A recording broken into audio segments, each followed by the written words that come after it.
In this video today I'll share with you how I make dryer balls. The dryer balls are wool balls that you use in your laundry instead of dryer sheets, chemical dryer sheets, to help prevent static and to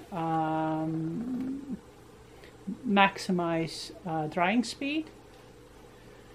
And we found that wool-made dryer balls do the same thing and don't have to be replenished. You can use them for several years until they fall apart and have no chemicals, because wool is actually anti-static, and because it takes moisture in and then slowly releases it through the cycle, this interestingly speeds up the drying.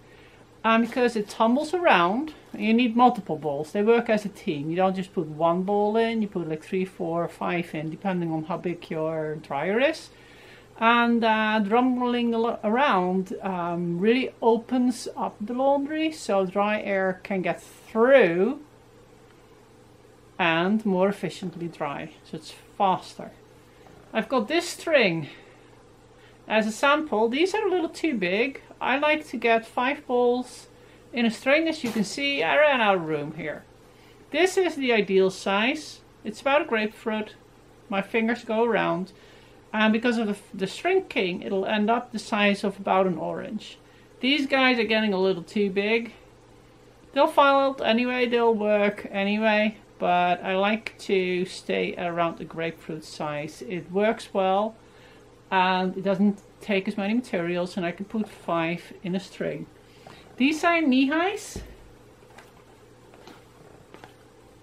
So you get one, you open it up. It's always a challenge to figure out where the beginning is. Put it ready. And I like to use raw wool. Now, this technically isn't raw, this has already been washed once. It just hasn't been further processed, so you get all the excess greases out and it doesn't really smell as much when it gets processed more. And I can show you, so I'll flick it. See, it gets all fluffy, lots of air in. That's when it's made into roving, and big sheets of it, sheets of roving, are wonderful to work with. This is what spinners use to draw thread, but it's also expensive because it needed a lot of material and labor or machines to make it. So I prefer to use the core of my balls, something that I can get cheaply and easily that doesn't cost a lot of money. So I use this because I have it. I can easily get it. You can also use like balls of yarn. It's great for leftover. You just wrap it around. But a lot of the yarn, I'm not quite sure if it's synthetic or not, because I get a lot of this as leftovers from knitter friends. I'm part of a guild. Lots of people, lots of leftovers, and I love recycling. So I prefer to use this. So the next step is get some of my coarser roving, and I wrap this around really tight. It's okay to fold now to get that really tight wrap, but once you get into the later wrapping, you don't really want to do that, because sometimes the felting will backfire and you'll be lumpy. And the lumpier your ball is, it'll still work, but the lumpier your ball is, the more room, the more, what do you call that, possibility for something to snag it, the more possibility you have for your ball to be ripped apart by something hard in your laundry. So now I have a ball. Stick it in here. And you see it's pretty big. So the next step is, and I might have made this a little too big, we'll see. Next step is to pressure on. So I'm massaging it down. And you'll see how much air is actually in wool. And you'll see, like suddenly we're at a good size. I'm also putting my thumb in here to really try and keep the little pieces of yarn down in there, not in the like the umbilical tube of the knee height. And when I feel it's all in there, twist it tight, put a knot in, and that's the first ball to go. You really want to have it to give it a solid core, as that sturdity helps moving around in the dryer bin compartment, and it also makes it more sturdy, so it lasts longer. This is very natural, so we get like the whole yard to come with it. Okay, wrap it up again. Get some roving. And I'm frugal, so I'm really trying not to use any more than I need to. So wrap it around. And this is why I'm not doing this whole videoing at a table, because I need a third hand. So now I'm here, stick it in between my legs and grab some pretty accent color.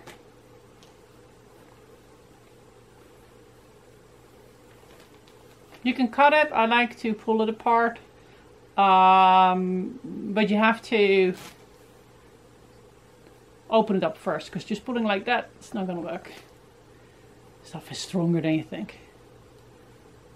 Then I open it up a bit and tightly wrap it around my ball to be.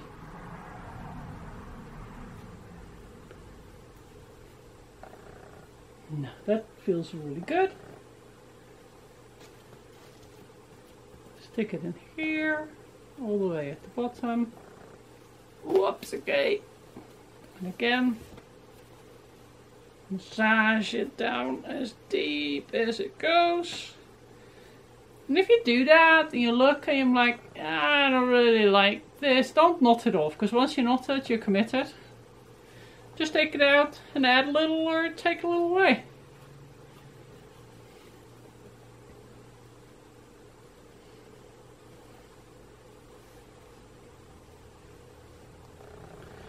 I found that making dry balls is a lot of fun, makes for great gifts. People have heard about it, but often don't know where to buy it. Often you can only get them online.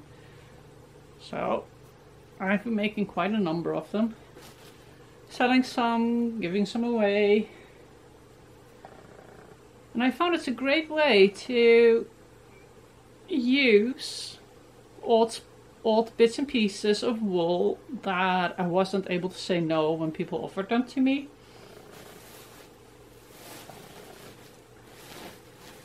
I've also used the wool that I swinted earlier in the spring for this same technique. I used the swinted wool on the inside, works fabulously. There, tight, as tight as I can. I really like the green, so I tend to make lots of green balls. I hope I'm not gonna run out of it too soon. So another thing I find is if you have a guild, a spinner's guild, a fiber guild, a weaving guild, something in your area, it pays to keep an eye on them and see when they have a swap or a yard sale or a garage sale or whatever they call it. Because a lot of people who buy roving, they buy it to spin to make something that needs a lot of yarn.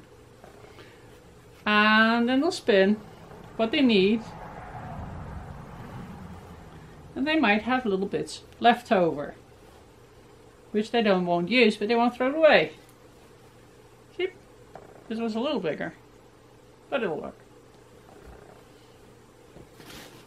So I found it really paid to go to these swaps and sales and see what little bits and pieces were left over that I could use, because I am doing pieces at a time. So if there's only an ounce left, I don't care, I'll make one bowl. If there's a whole bag left, sure, I'll use a whole bag. If it's not very good quality, like this doesn't actually look like roving, this looks like dryer lint from a very big grey garment. It's been the best to make felted soap with. Oh, this one's trying to escape. So if someone doesn't want to use this on as a sweater to wear close to the body because it's really scratchy, fabulous to felt with. So that's another something that you might find, because we as felters, as soap bowl and dryer bowl makers, have a slightly different want and need for our roving than the general knitter and spinner, which means that we can luck out with leftovers that others won't use. That'll work perfectly for us. Okay, as you can see, I really am putting a lot of strength on my hands, and I actually do have arthritis, so I've got to be a little careful. I can only do like 2 or 3 strings of these at a time, and then my hands are tired. So don't overdo this, you might actually hurt yourself. It is surprisingly hard work. What I like to do is just watch TV while I do these, a couple at a time. There.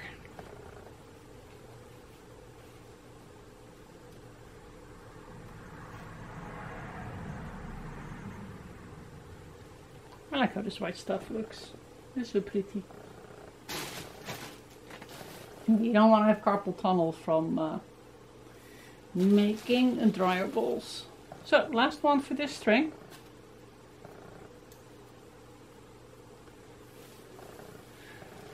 So if you really want to know what you're doing, you could weigh them out, because I'm pretty sure I'm using at around the same amount of weight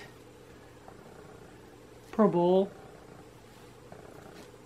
So the one thing that surprised me is the amount of wool weight that goes into them.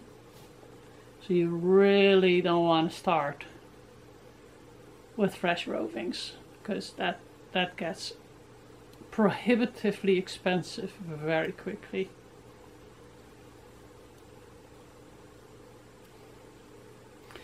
I'm already using like 3-4 times as much on making these as I do on making my felted soap, and I don't get as much money for them. I sell these for about $5 each, but then I like what I used for, and a lot of this I got on discount, and I'm happy to pass on the savings. Honestly, I think it's more labor than ingredients, but that's with a lot of crafts, of course. Okie doke, last one.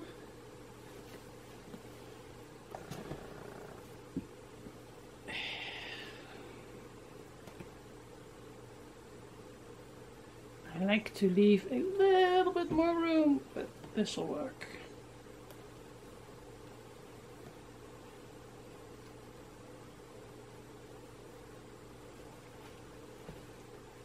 So where's the last one? That is the tip. Challenging to get the knot through. And there we go. We're successful. Okay, 1 string of 5 balls.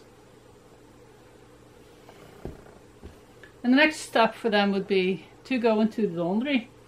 And I launder mine with about 2/3 of a normal wash load of towels. And I like to launder them with the towels on hot, cold, with soap. And then I stick everything in the dryer. And then I take all the balls out, put them in a second load, hot, cold, with soap, wash them again, go put them through the dryer again. And then they are shrunk. They're about 2/3 of the size. But you'll also see that the wool will come through. It will be partially felted onto the knee tight. So the next step, I'll show how to ease that off without pulling and breaking your dryer balls, because that would be too bad. So now I have my dryer balls out of the dryer. They went through the laundry twice and through the dryer twice, so they're already nice and dry, ready to go. As you can see, they are significantly smaller. You see my hands, the other ones were about that big. They shrank. These shrank even more. That's because they already had gone through, and I found after, oh hi Moose, after the first, keep going. After the first run, the fibers hadn't felted all the way through, so they were a little lumpy, and I didn't want them to pull apart, so I got some other roving, some longer fiber roving. I wrapped them again and did them again. You can do that too. You can keep felting them, and you'll also find that the more often you run them through your own laundry dryer, hey, how's up, the smaller they will get. So what I like to do to get them out is I get sharp scissors and I pull them apart, so I don't, if there's a little bit of wool that goes through the knot, I want to cut that as far away from the ball as I can, so I don't cut a hole in the ball. And then I get the ball and I slowly roll.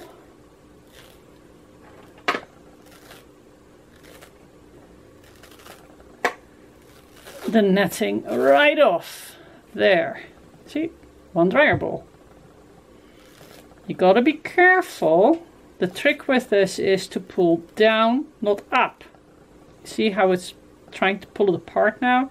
So you want to pull it down this way, not that way. So you don't want to pull the felting if it's not as tight. You don't want like these overlaps. You don't want to break that connection. So you just slowly work your way all the way around. And there. Totally functional dryer balls. Made from leftover wool core and remnant roving. And there isn't much better than that. Ooh, I like how that came out. Nice and stripy. So there you go. Now you want to aim for the size of about an orange. A little bit bigger than a tennis ball, like a softball, but not much bigger than that. Use about 3-4 in your laundry. If you have a lot of laundry or a big one, you might want to use up to 6. And you can also use them as juggling, except not me, because I don't have that coordination. So, I hope you enjoyed my little demonstration, and now it's up to you to go make your own.